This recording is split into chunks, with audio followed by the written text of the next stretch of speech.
mentioned actually Able, the first test, first initially of 3 that were scheduled, 2 that took place. So Able, tell us about the Able test.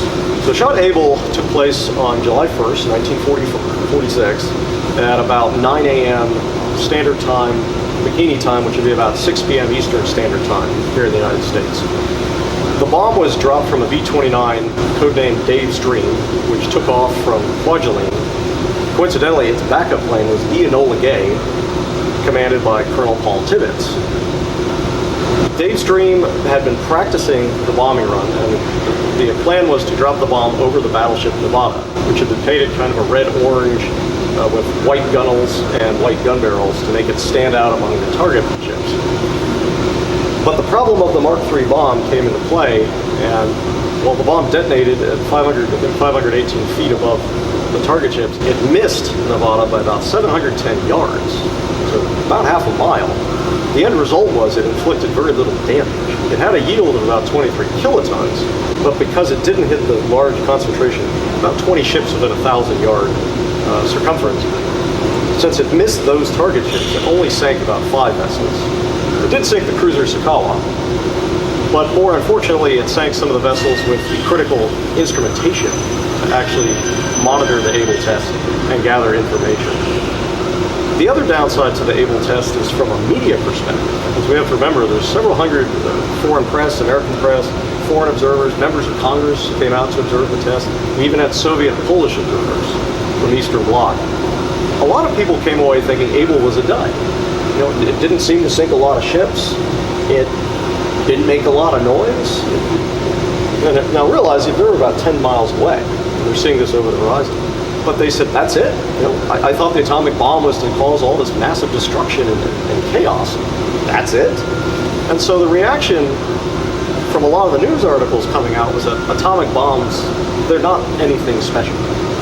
Perhaps the atomic bomb is just, it's a large bomb, but it's not necessarily anything special. What they're not aware of, however, is the massive amounts of gamma and neutron radiation released by this blast. Essentially, it would have killed all the crews aboard these target vessels.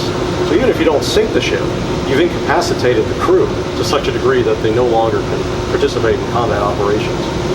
I take it as soon as these bombs were dropped, and Able being the first one, how soon after the bomb went off were crews back aboard these ships examining them? In the Able blast, because it's an airburst, as I said, about 518 feet above the lagoon, the bulk of the fission products, the fallout, if you will, went up into the atmosphere. So they were able to enter Bikini Lagoon fairly quickly after the blast. I want to say within 30 minutes to an hour. They actually went back into the lagoon to inspect the damage. In some cases, too, firefighting crews went in to put out fires caused by the blast aboard some of the ships. The carrier Independence, for example, had her flight deck torn apart. She had about 25 aircraft on board that were thrown off. But below decks, there were stores of aviation fuel and torpedoes. And these, unfortunately, the torpedoes detonated, the fuel caught fire, and so she burned for several hours afterwards. So crews raced back into Bikini to put out these fires. The water was really not radioactive. It had been irradiated, but it was not long-standing radiation, if you will. So they were able to go in quickly, board these vessels in some cases.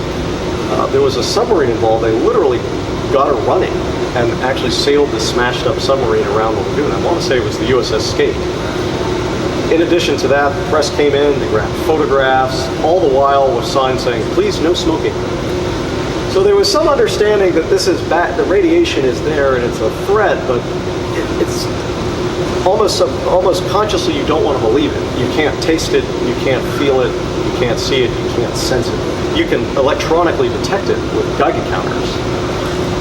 But herein too, Able is an airburst, and the bulk of the fissionable products have gone away, gone up in the atmosphere and carried by the currents. So people don't quite grasp the danger yet.